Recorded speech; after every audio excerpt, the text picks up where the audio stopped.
you tell them one thing. Just win, baby.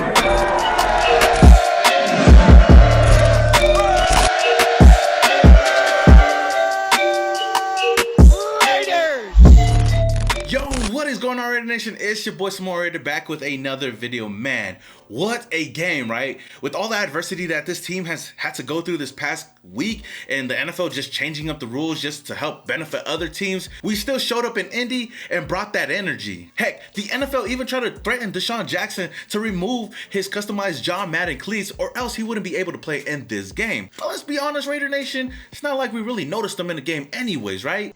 I was just joking. Now, I do want to give this offense some credit because they came out and scored on the very first drive of the game. Had a well-balanced offense, on the ground with Josh Jacobs and in the air with Hunter Renfrow. Jacobs eventually punched it in for a 1-yard touchdown and we went up 7-0. I do want to give a huge shout out to Josh Jacobs, man. He was banged up in this game and you could tell he was really injured out there, but he still found a way to finish off this game. Had 16 carries for 63 yards and a touchdown. I also want to give some huge props to our offensive coordinator, Greg Olsen, for finding a way to get the big Oos, my cousin, Marcus Mariota, involved in this game. He had a couple of first down runs. Heck, he even had a chance to throw the ball downfield, try to find Hunter Renfrow, which I would say he threw a nice dime pass. Obviously, Hunter Renfrow dropped the ball, but you know what? That's besides the point. It was just good to see the big Oos at least use his arm to some extent. Now, Derek Carr, on the other hand, was not perfect in this game. He had 2 interceptions, costly interceptions in this game, but you know what?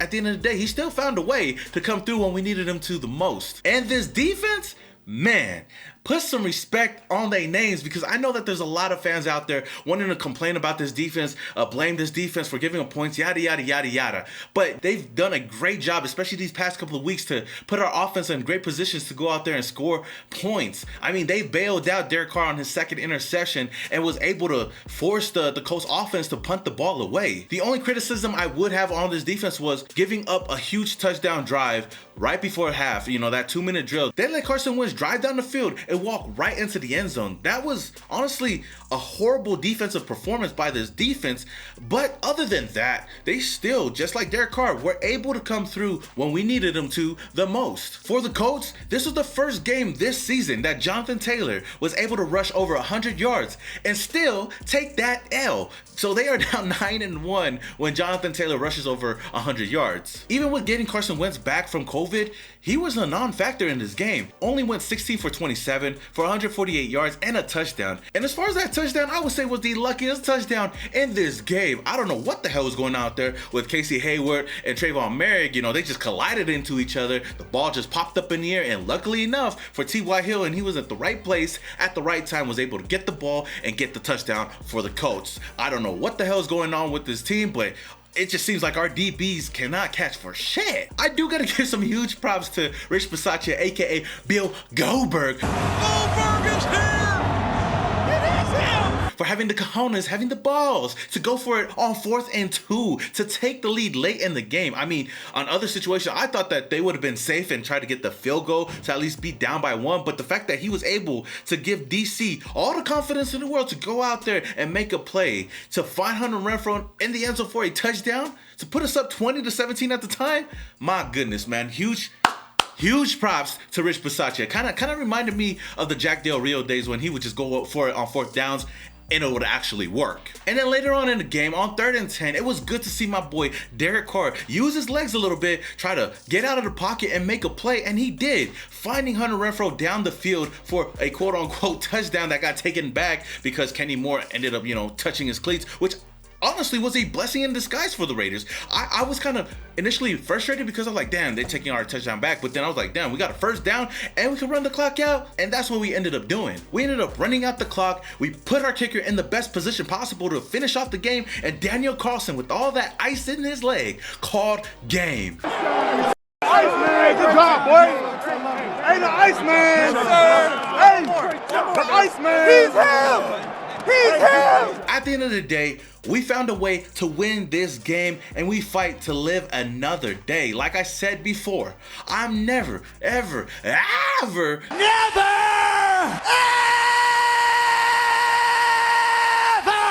gonna complain about getting a win. No matter how nice it looks, no matter how ugly it looks.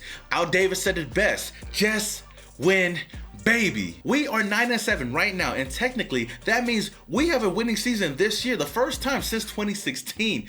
Now, with that aside, we need to lock in our spot in the postseason after next week's game. It's gonna be the biggest game in Raiders' recent history. Next week against the LA Chargers, our AFC West rivals. We win and we're in. So we need to go out and handle business. I'm gonna be in Las Vegas. I cannot wait. The atmosphere is gonna be huge at Allegiant Stadium in Las Vegas. We need to bring that energy, Raider Nation. So with that being said, let me know how y'all feel about this game. How y'all feeling about this team? Do you guys finally believe that we can go out and get into the playoffs after next week? Let me know down in the comments below. Now with that being said, I do want to give a huge shout out to some players that really balled out in this game. First guy being Zay Jones, having his first 100-yard game of his career, going 8 receptions for 120 yards. I also do want to give a huge shout out to Hunter motherfreaking Renfro for balling out and coming out clutch in this game as well, having 7 receptions for 76 yards and a touchdown. Could have had 2 touchdowns, but you know what? That's besides the point.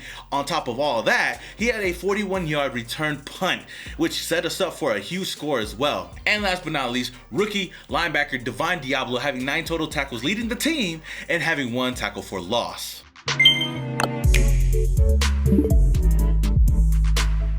neck and my back. Ooh-wee. Now that we took this W, you know I had to come to you guys with a my neck and my back play of the game. And in this game, I do gotta give a huge shout out to our quarterback Derek Carr and our wide receiver 1 Hunter Renfro for having a beautiful connection on a 4th and 2 play. Shout out to my guy Rich Bisaccia again for having the cojones to make that play. Roll the clip. Carr on 4th and 2, rolling right, throws to the end zone. Touchdown, Renfro.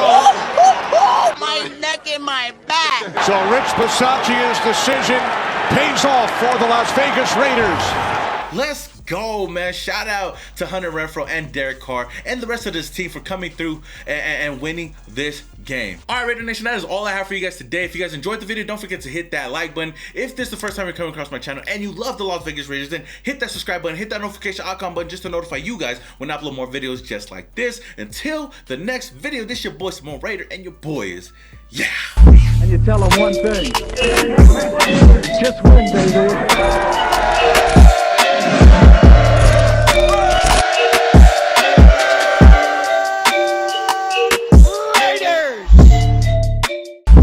Tell them one thing. Just win, baby.